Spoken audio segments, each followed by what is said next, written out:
Traigo saludos de mi esposa Denise. Quería estar con ustedes, pero está en Puebla con un pie fracturado. Estaba caminando en la sierra y pues, estos viejitos ya no son igual que antes. Entonces, pues quiero empezar comentándoles de que en el ministerio cuántas ocasiones de temor pasamos. ¿Has pasado temores por el Evangelio? ¿Por seguir a Cristo? Yo sé que muchos, ¿sí? Unos han sufrido toda manera de oposición y de ataque de sus familias. Unos han sido desconocidos y echados fuera por sus familias. Y quizá hay aquí parejas separadas a causa de Cristo, que una pareja dice, no, de plano, yo no le entro. Entonces, pues en la sierra tenemos una misionera con nosotros trabajando, y ella sola, viviendo con una mujer indígena, una joven indígena ahí. Y un día el cacique del pueblo, un hombre muy terrible, muy violento, borracho, siempre con gente en la batea de su pick-up para pegarle a la gente que quiera, ¿sí? Él hizo dinero vendiendo aguardiente. Entonces siempre le daba prestada a la gente dinero, porque ¿quién no le urge? ¿Cuántos de ustedes deben a Banamex? Pero Banamex no cobra 15% mensual. Y así él se comía a la gente. Les pedía la factura de su terreno o de su casa, de su propiedad, y nunca cobraba.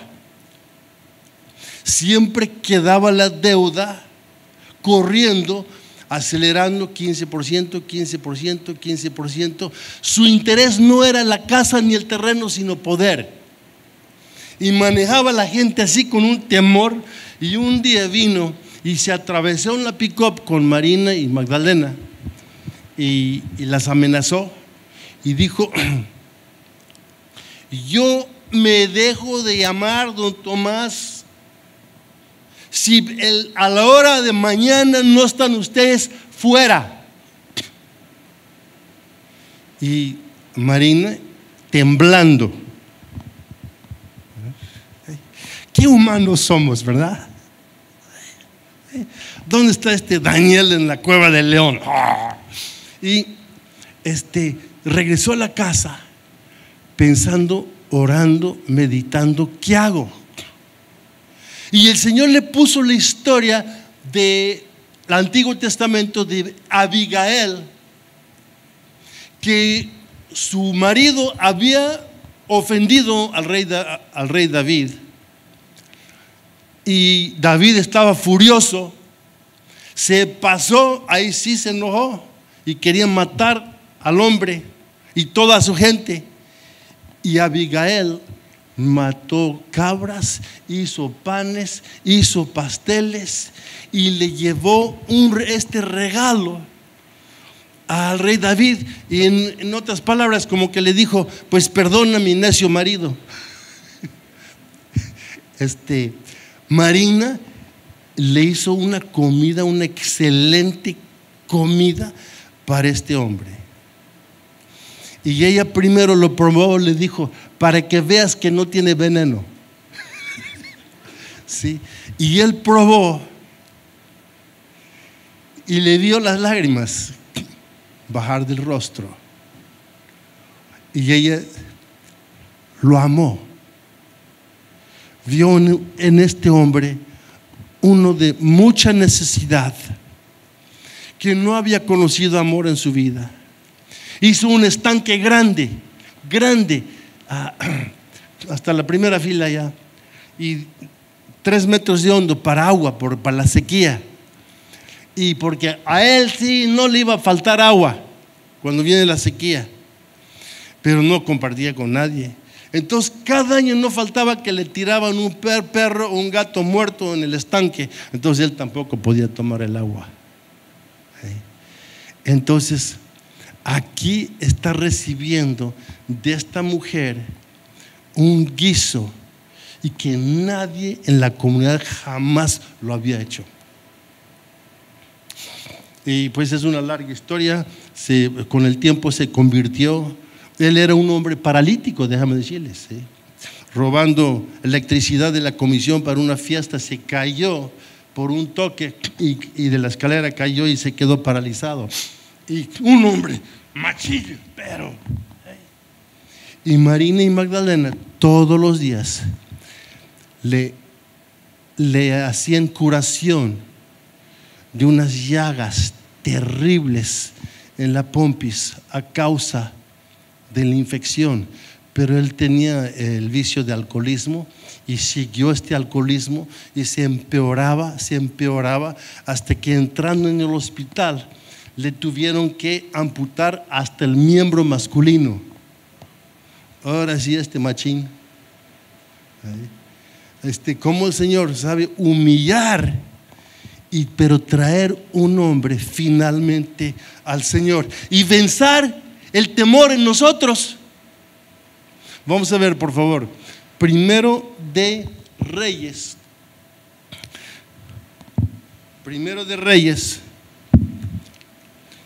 18, verso 46. ¿Cuándo han empezado un texto con el último verso de un capítulo? No vayan a pensar que solo voy a predicar un verso. Primero de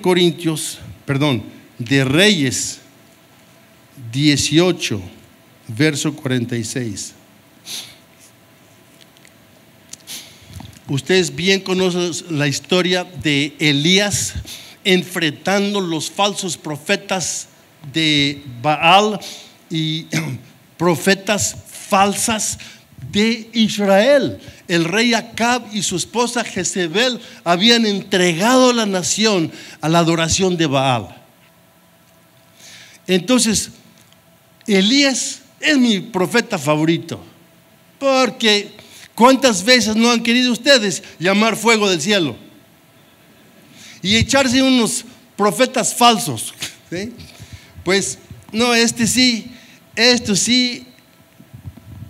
nos faltan profetas así en México, ¿verdad? Para echar los cárteles y los narcos y los gobernantes chuecos.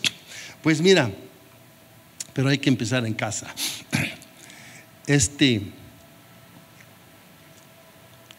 Pues Dios mandó fuego, consumió el altar, el sacrificio de piedra, de agua, el polvo, la tierra, todo.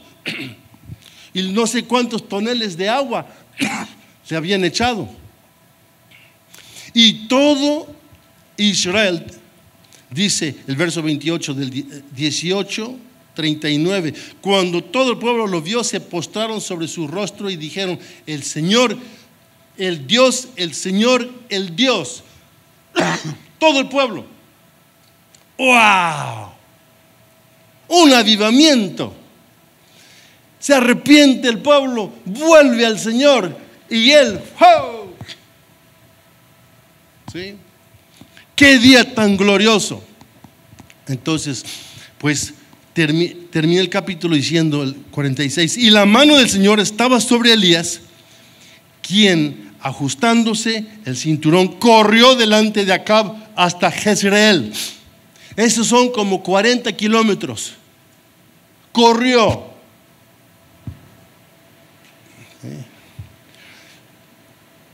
Y Acab en un carro, un Audi, un carro de esos de llantas de fierro y con caballos. Entonces, el 19:1 dice: Acab le contó a Jezebel todo lo que Elías había hecho y cómo había matado a espada a todos los profetas.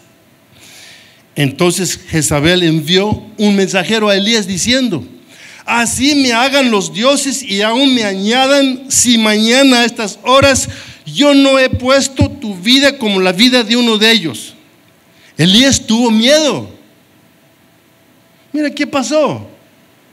El que había enfrentado el día anterior 400 profetas falsos, y se vio la gloria de Dios y el poder de Dios, hoy tiene temor. Y no de los 400, sino de esa mujer, Jezabel. ¿Sí? Entonces, y se levantó y se fue para salvar su vida, y vino a Berseba de Judá y dejó ahí a su criado. Mira, que le valió su vida cuando se echó los profetas falsos. Le valió. Y ahora teme perder su vida. Se fue corriendo para salvar su vida. Como que si eso es la respuesta para salvar nuestra vida. Huir, correr, escondernos.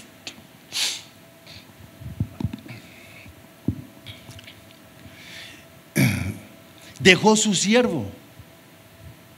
Esto me dice que estaba abandonando el ministerio. Ya no quería más. Ya no tenía que ocupar su secretario. Estaba, Señor, yo confié en ti. ¿Y ahora qué? Tengo una pregunta. ¿Por qué corrió Elías a Jezreel? ¿Qué era Jezreel? Era la ciudad capital de Israel. ¿Ves? El reino de Israel estaba dividido. Judá en el sur, Israel en el norte. Y la capital era Jezreel. Era la mata, la matriz, la casa de Acab y Jezebel. ¿Y por qué fue corriendo ahí? Yo pienso que si Dios ya mandó fuego del cielo y todo el pueblo se postró, Señor, Señor es nuestro Dios, Israel va a ver, viene un avivamiento.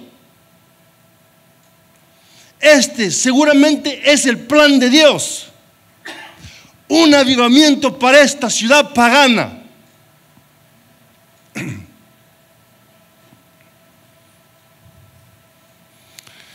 Pero mira, parece que era más importante para Dios tratar un hijo, un profeta quebrado, desanimado, que quería morir.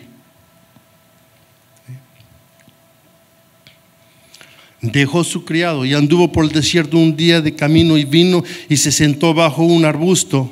Pidió morirse y dijo: basta ya, Señor, toma mi vida, porque yo no soy mejor que mis padres. Y acostándose bajo el arbusto se durmió, pero un ángel le tocó y le dijo: levántate, come. Se quería morir. ¿Cuántos entre nosotros se han querido morir? La ciudad de Puebla, según tiene el índice más alto en todo México de suicidios. Quizá porque son estudiantes y ya están viviendo fuera de casa, y un grupo nuevo de gente, y no saben por dónde van y qué van a hacer, y dudan del futuro. Pero aquí este profeta de Dios quiere morir y está abandonando el ministerio. ¿Ya para qué? Sí. Basta ya, Señor. Por menos él no toma su propia vida. Entiende que la vida es de Dios, le pertenece a Dios, y él le pide: toma mi vida. Pero Dios tiene otro plan. Entonces,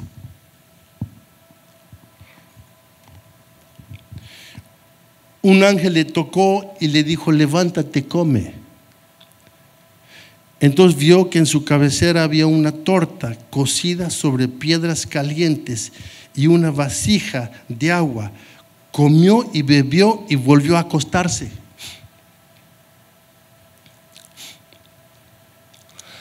yo creo que estos capítulos nos hablan, nos hacen la pregunta: ¿quién es el Dios verdadero? ¿Dios Baal o Dios Jehová, Dios de Abraham, Isaac, Jacob, Moisés? ¿Quién es el Dios verdadero? La ciencia es todo un materialismo y te dice: hombre, tómate una pastilla y duerme. El psicólogo aconseja: tú necesitas consejería. Y el religioso le dice: pues seguramente tienes pecado, no has orado suficiente, no has leído tu Biblia suficiente, no te estás congregando, tienes que diezmar. Y todo es una solución religiosa, o todo es una solución química, pastillas, o todo es una solución pues de consejería, psicología. Y quiero que veamos aquí, no podemos encajar a Dios.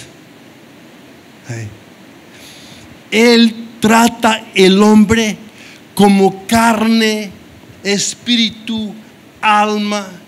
Nos trata en totalidad. Y amado, si tú estás cansado y deprimido y quieres terminar tu vida, puede ser que necesitas ir a la playa. Puede ser que necesitas ir a comer en un restaurante bueno, ¿sí? Un paseo, ¿sí? Puede ser que necesitas una camisa nueva, ¿sí? No, mira, no todo tiene solución de doctor, de psicólogo, o de alimento, o de Puerto Vallarta, ¿sí? Cancún, sí. Pero mira qué bonito. El Señor ve un hombre que ha corrido 40, 50 kilómetros, está exhausto, peleó, se echó 400 profetas. ¿No está cansado? Me gusta salir en la mañana. Estos son mis ejercicios, ¿sí? Unas 10 lagartijas nada más.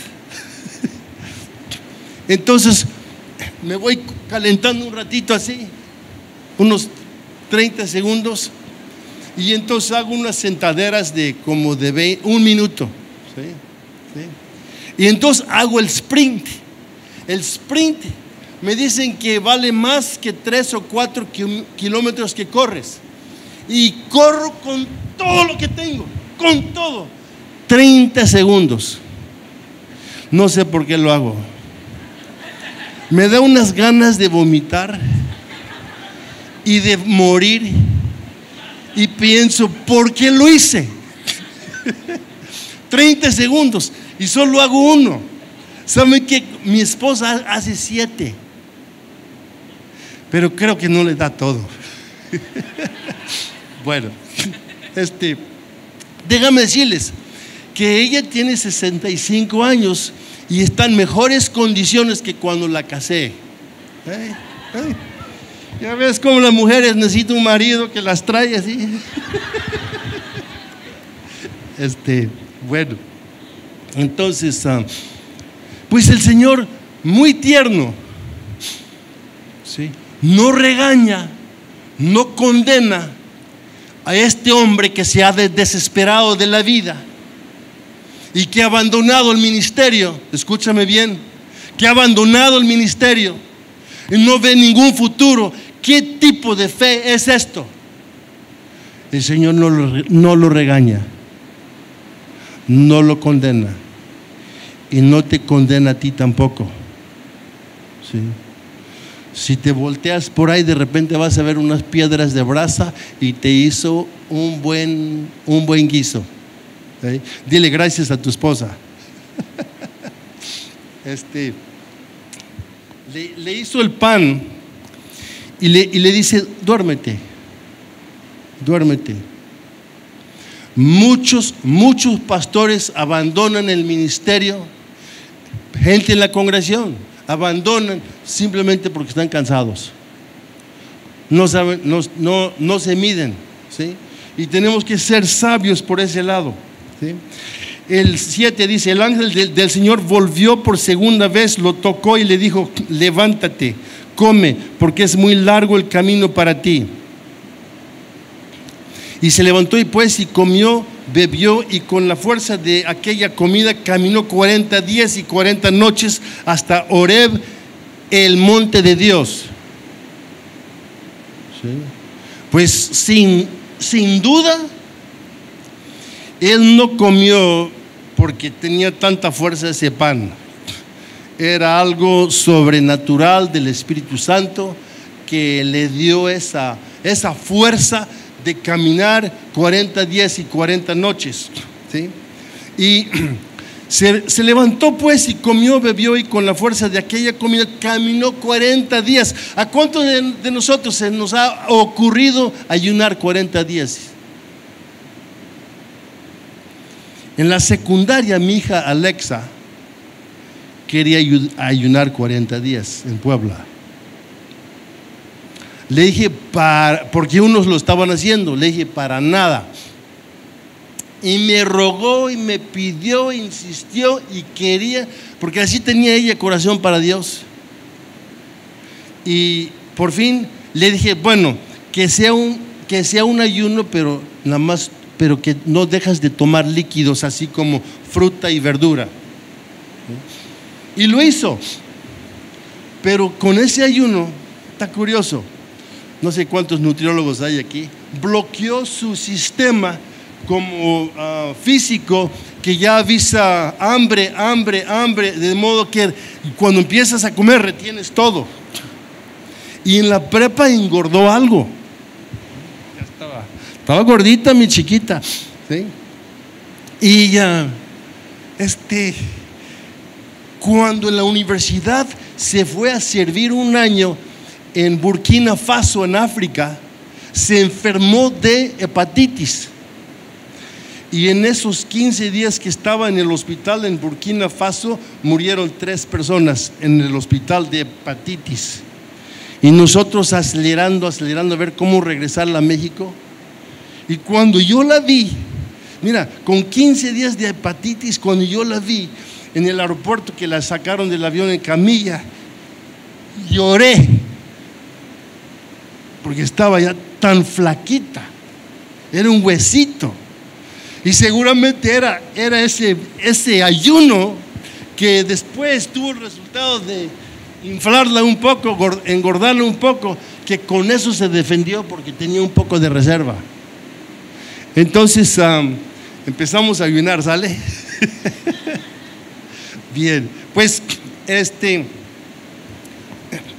ahí entró en una cueva y pasó en ella la noche. Déjame decir, ¿a dónde está ahora? ¿En qué cueva? En el monte Horeb, que es el mismo monte Sinaí donde fue Moisés. Y Moisés quería ver al Señor.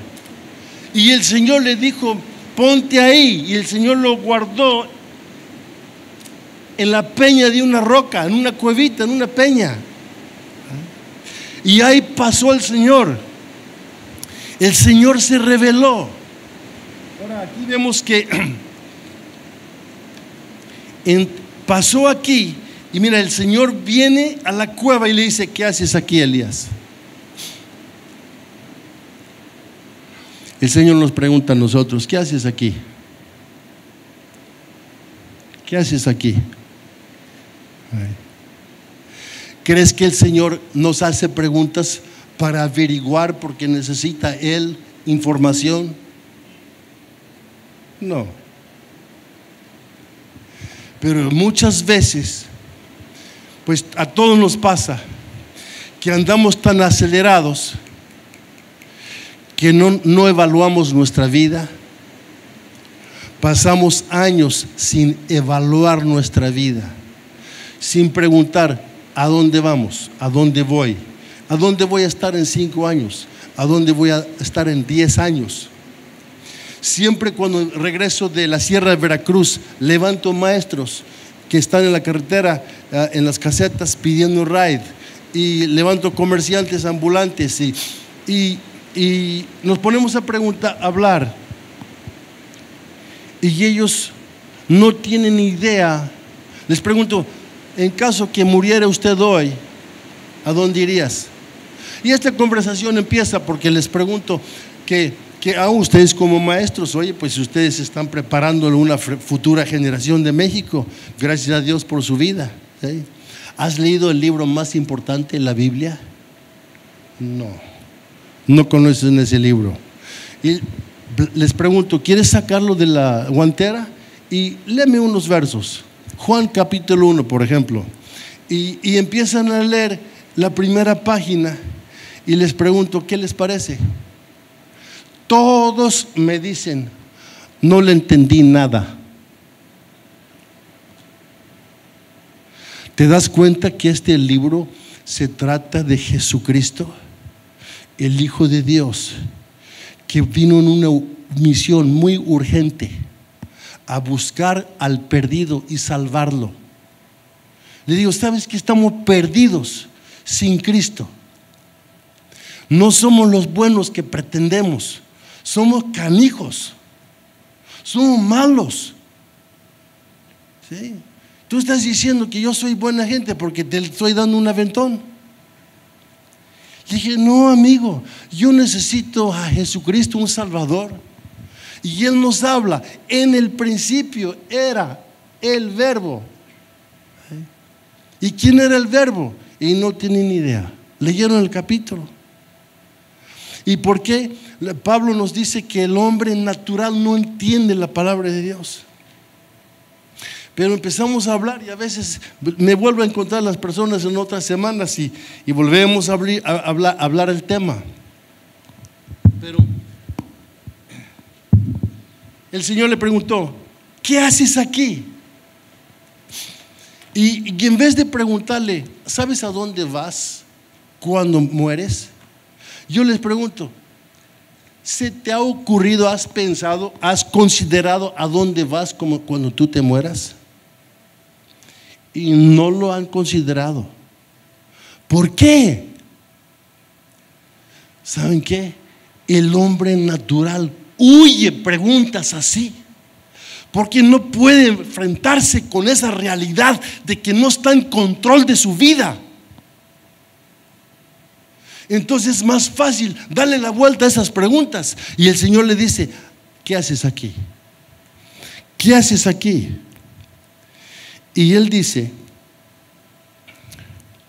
he tenido mucho celo por el Señor, Dios de los ejércitos, porque los israelitas han abandonado tu pacto, han derribado tus altares y han matado a espada a tus profetas. He quedado yo solo y buscan mi vida para quitármela.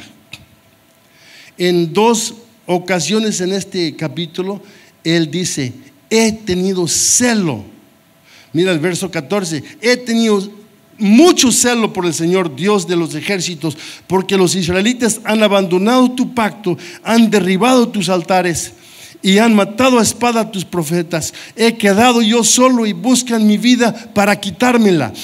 ¿Cuántos caen en esto, pobre de mí?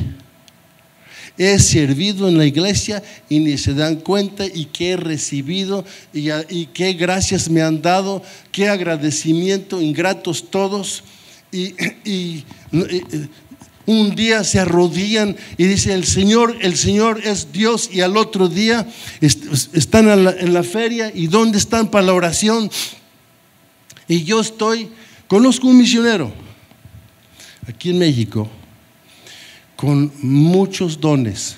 Wow, aprendí mucho de él, pero él se desanimó mucho y me dijo un día, yo he hecho mucho, yo he trabajado mucho, ¿y Dios qué? Como que, mira, yo sí hice mi parte, pero Dios no jaló. ¿Saben por qué llegamos a hacer comentarios así, es porque andamos en nuestra agenda, en nuestro plan, en mi proyecto y no la del Señor. Sí. Es muy raro en las Escrituras y en la historia rentar el Estadio Azteca, llenarla con ¿cuántos miles de gente? 100,000. Y que todo el pueblo se arrodille. ¿Cuándo has visto algo así? Creo que la única ciudad era en los días de Nínive con Jonás, que toda la ciudad. Pero normalmente Dios no obra así. Jesucristo nos habla de esa levadura, que está, esa semilla que se siembra y está fermentando ahí, está llenando, está creciendo, y de una manera muy sutil, muy callada, crece el reino de Dios. Pues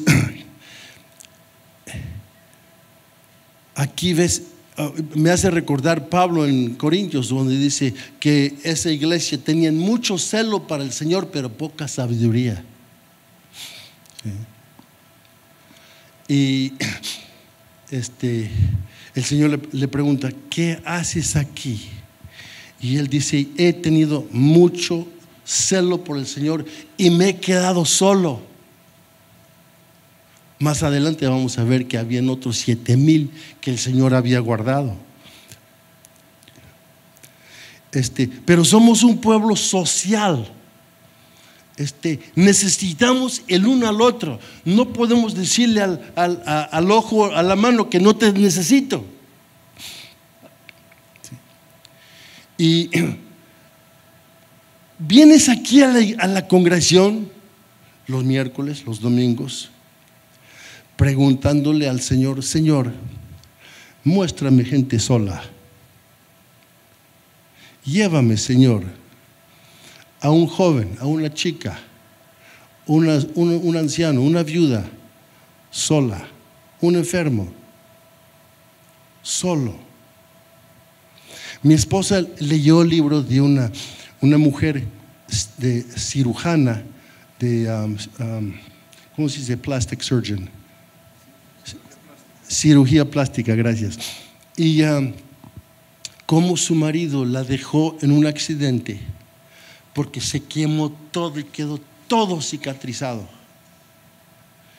Y ella no podía salir a la tienda, ni siquiera a Chedraui, a Soriana, a hacer compras, porque escandalizaba a los niños. La miraban y dicen: no es Halloween, señora. ¿Sí? Y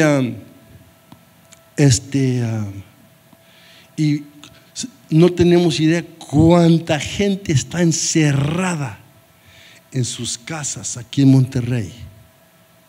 Gente enferma, gente cicatrizada, gente que ha sufrido accidente, y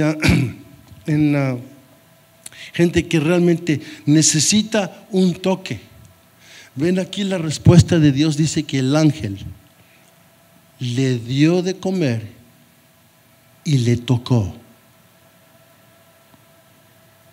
Vienes aquí a las reuniones con ese plan y ese propósito de poner tu mano sobre otra persona, con esa finalidad de mostrarle cariño, afecto, que quizá no han recibido de sus padres.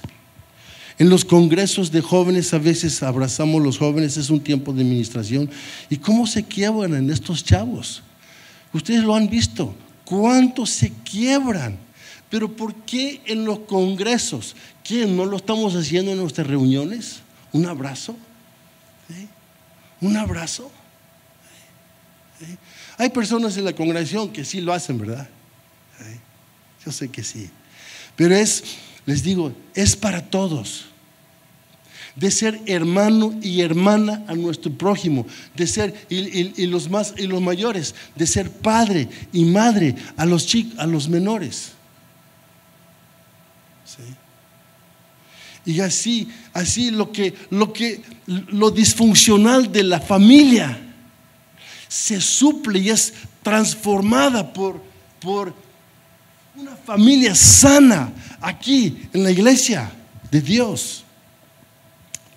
Entonces, el verso 11 dice: el Señor le dijo: sal y ponte en el monte delante del Señor. En ese momento el Señor pasaba y un grande y poderoso viento destrozaba los montes y quebraba las peñas delante del Señor, pero el Señor no estaba en el viento. Después del viento un terremoto, pero el Señor no estaba en el terremoto. Después del terremoto un fuego, pero el Señor no estaba en el fuego. Y después del fuego el susurro de una brisa apacible. Wow. Este terremoto, este fuego, este viento son signos en las Escrituras de juicio. Y aquí vemos que este viento quebraba las peñas, quebraba las rocas. Ustedes han estado en las montañas cuando se levanta un viento y a veces vienen cayendo rocas grandes, piedras. Es una cosa espantosa.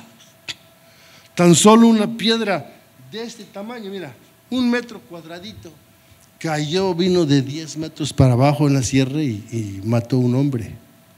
Sí, y pues sacamos la roca y bien, pues ahí se acabó. Entonces es una cosa terrible. Y mira qué interesante que ante Jezebel tuvo temor Elías y huyó. Y aquí con el Señor, el creador del universo, ante estos signos de juicio, terremoto, fuego y viento, un viento que tiraba árboles y montañas, no vemos el temor en Elías. De hecho, mira aquí, después del fuego, el susurro de una brisa apacible. Volvemos a esta pregunta: ¿quién es el verdadero Dios? No es el científico con la química, no es el médico con pastillas, no es el psicólogo con la consejería, no es el chef nada más con la rachera y los tacos. Es Dios. No podemos encajar a Dios, y Dios se presenta de 1000 maneras y más. ¿Cuántos humanos hay en la tierra? 6,000 millones más.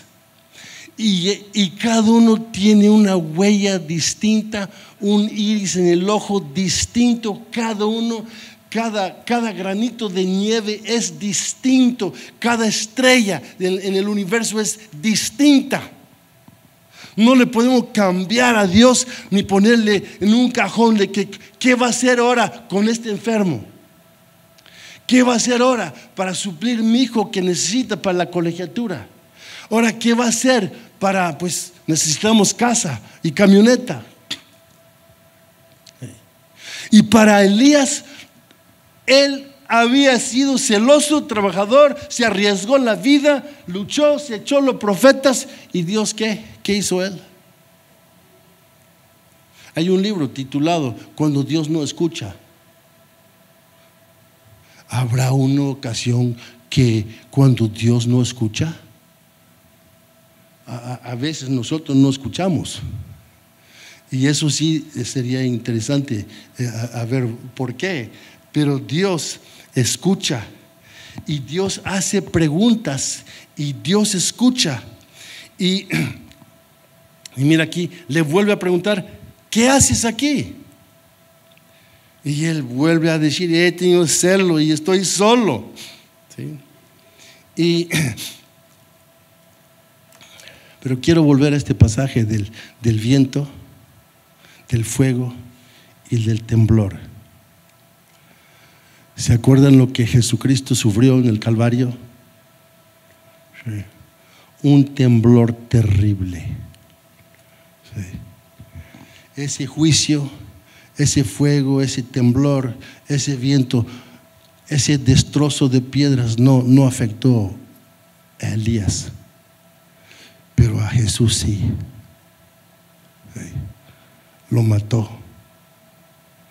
lo destruyó.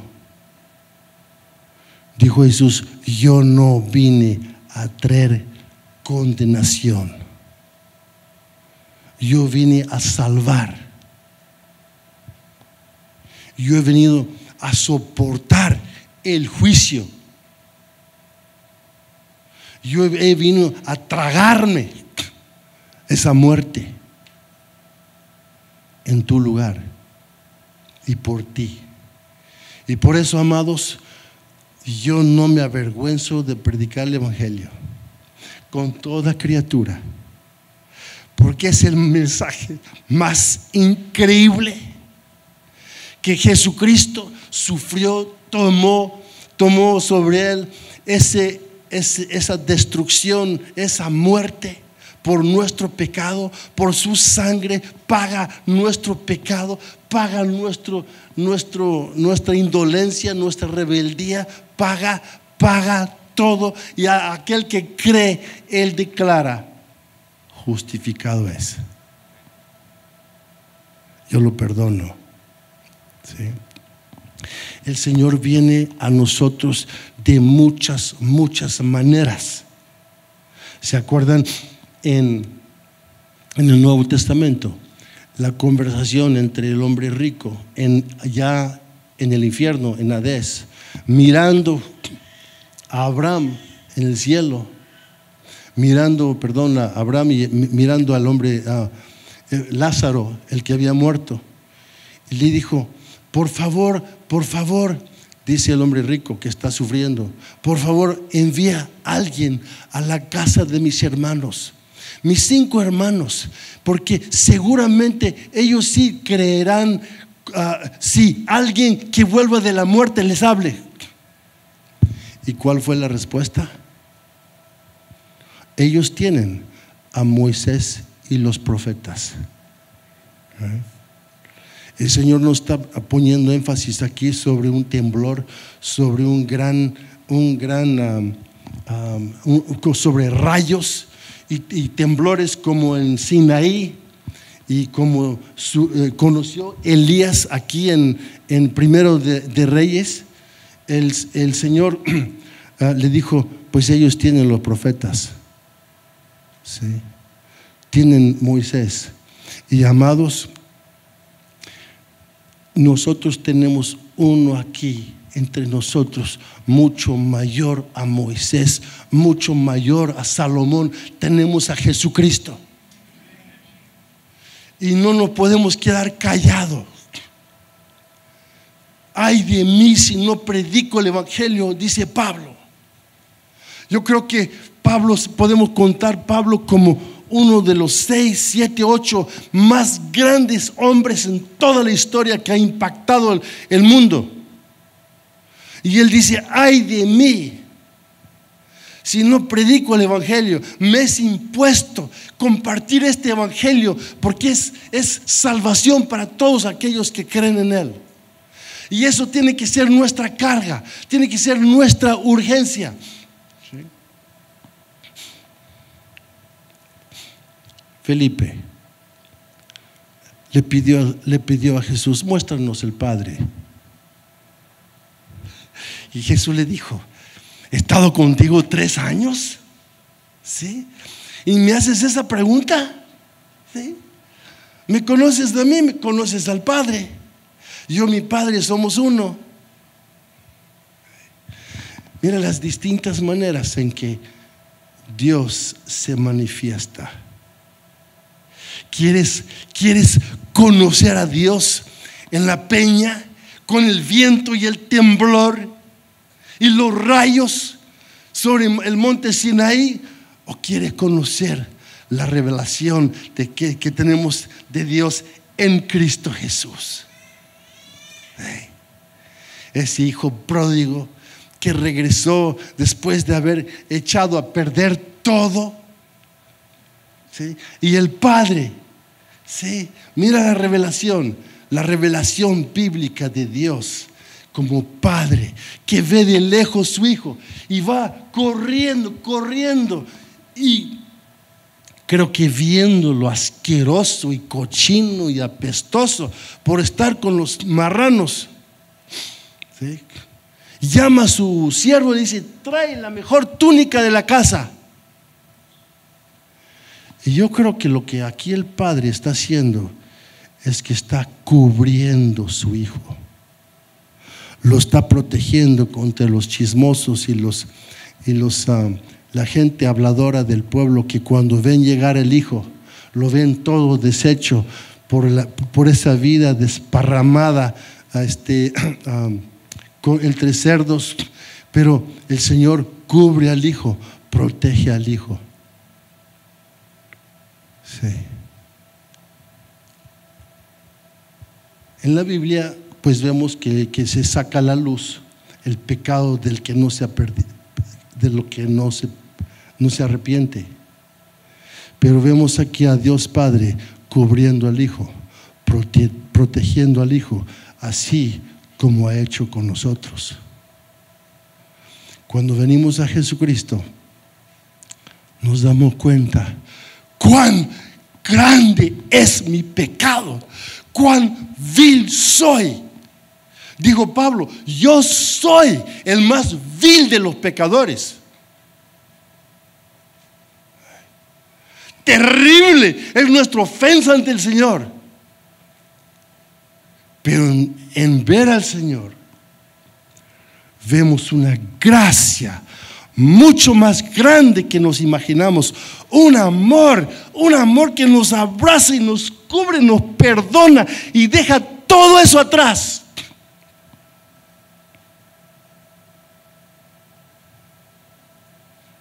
Señora, Señor, no saquen la ropa sucia de tu casa afuera para que lo vea la gente. Cubre tu marido, cubre tu hijo, ¿sí? Cubre tu esposa, tu pastor, los líderes. No seamos chismosos. Todos tenemos que rendir cuentas ante el Señor. Viene a la memoria Charles Spurgeon, gran predicador.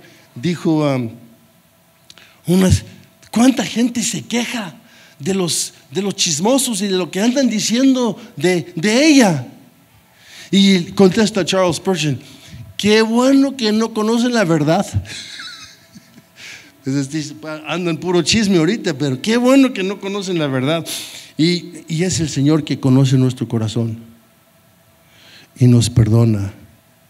Y es el Señor que se revela no con rayos, no con destrucción, sino es el mismo que dijo en cuanto a la mujer hallada en adulterio: pues yo tampoco te condeno, vaya, y ya no peca más. Entonces vamos a tratar de terminar aquí. Y dice: todo este tiempo Elías se está quejando porque está solo y porque Dios no ha hecho nada. Pero mira el plan de Dios. Ahora vamos a ver el plan de Dios. Y el Señor le dijo: ve, regresa por tu camino al desierto de Damasco, y cuando hayas llegado ungirás a Hazael por rey sobre Aram, y a Jehu hijo de Nimsi ungirás por rey sobre Israel, y a Eliseo hijo de Safat de Abel Mehola ungirás por profeta en tu lugar. Y lo que yo veo aquí es que el Señor todo el tiempo ha tenido un plan. Y uno es que este rey, este hombre de Siria, tiene que ser ungido para ser rey. Y Elías se da cuenta que va a ser para la destrucción, para el juicio, para la disciplina de Israel. Porque era un pueblo que no aceptaba consejo y seguían en su idolatría. Pero Pero mira, aquí le dice, y ungirás a Eliseo. Viene detrás de ti, Moisés, un Josué, un joven, para levantar la batuta. Y le está diciendo aquí, viene detrás de ti Elías, un joven, Eliseo, que tiene corazón para Dios y para ti, y no se va a apartar de ti. No vas a estar solo, Elías. Él se va a pegar a ti, va a ser devoto a ti, va a ser leal a ti. El Señor conoce el día de mañana, y Él conoce muy bien lo que tú necesitas.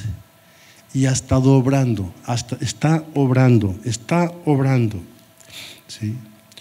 Y termina aquí el 18 diciendo, pero dejaré 7,000 en Israel, todas las rodillas que no se han doblado ante Baal y toda boca que no lo ha besado. Sí.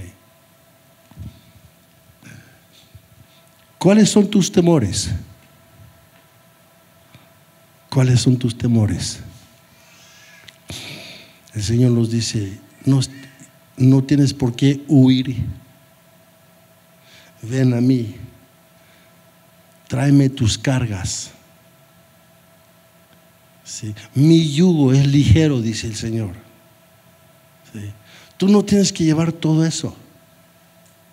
Ven a mí, dice el Señor. Y les digo, este ha sido el gozo de nuestro ministerio. Ver cuántas veces nos metemos en nuestro programa y nuestra agenda y nuestro plan, y qué bueno que el Señor nos para en seco, porque tiene cosas mejores. Él siempre nos está haciendo preguntas para evaluar y para entrar, dejar los proyectos, dejar los trabajos y entrar en una relación íntima, personal, amorosa con Él. Es el plan que Él tiene para nosotros, de abrazarnos, de apapacharnos en medio de la tribulación, en medio de la guerra. Tenemos el Espíritu Santo, tenemos el poder, tenemos el misterio de la gloria en nosotros, Cristo en nosotros y nosotros en Cristo. Sí. Pues vamos a orar. Padre Santo, gracias por tratar con nosotros personalmente. Perdónanos, Señor, nuestros temores. Perdónanos por huir del trabajo, por abandonar el trabajo, por ser negligentes del trabajo. Señor, gracias porque tú siempre estás obrando. Y esa buena obra que tú empezaste, la vas a cumplir, la vas a perfeccionar, como solo tú puedes hacer. Señor, esta noche queremos poner nuestros hijos, nuestro cónyuge, nuestros nietos en tus manos. Gracias porque tú ves mucho más allá que nosotros. Gracias porque tú estás dirigiendo la historia. Señor, gracias porque tú eres el alfarero y tú nos estás formando. Gracias, Señor, por esta congregación en Monterrey que te sirve y es fiel a ti y está haciendo un impacto en el mundo, está teniendo alcances y está levantando Eliseos. Gracias, Señor, por esta semana que se celebra la graduación de otra generación más que vienen a estudiar y te quieren servir, Señor. Gracias, Señor, por la escuela que se levanta y crece cada vez más. Gracias, Señor, por los hijos que tú levantas detrás de nosotros, por los Eliseos, por nuestros propios hijos e hijas y los nietos, Señor. Tú los conoces dónde están, Señor. Bendícelos, Señor, llámalos, pregúntales a ellos, ¿qué haces aquí? ¿A dónde estás? ¿A dónde vas? Oh, Señor, solo tú tienes palabra de vida, solo tú has conquistado la muerte. Solo tú tienes la vida eterna. Gracias, porque te podemos decir: Abba, Padre, Redentor, Salvador, admirable, consejero, príncipe de paz, Dios con nosotros. Gracias. En el nombre de Jesús. Amén.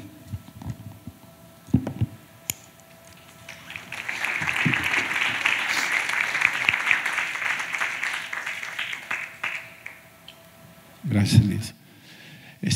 El día de mañana va a haber graduación de los alumnos de Epicentro y según tengo un dato ahí, son como 600 que han salido ya de Epicentro.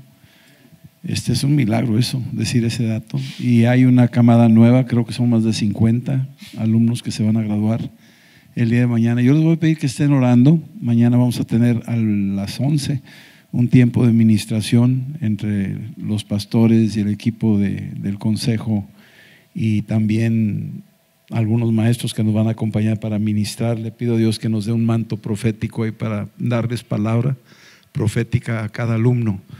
Y que ustedes estén orando, porque le hemos pedido a los alumnos que estén orando por la siguiente generación. Y pues sí, todos de alguna manera pasamos por lo que nos platicó ahorita Eduardo. Momentos de la gran lucha, después de grandes victorias, a veces vienen grandes confrontaciones, y por cualquier tontería, en este caso diría yo que Jezabel es una de esas cualquier tontería.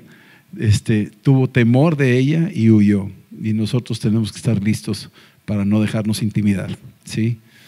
Bueno, pues yo quiero orar por ustedes esta noche y nomás bendecirlos. No sé si alguno nunca ha recibido a Cristo, quiero aprovechar la ocasión para hacerlo y nada más que me acompañen, ¿sí? Y decirle a aquellos que nunca han hecho esta declaración de fe en su corazón: tú que estás viéndonos, tú que estás aquí hoy entre nosotros, tú que has oído esta palabra, que has visto un hombre poderoso que Dios usó de maneras extraordinarias, de repente llega a unos momentos donde se encierra en una cueva, pero Dios lo busca y lo saca de la cueva con esa voz apacible de amor.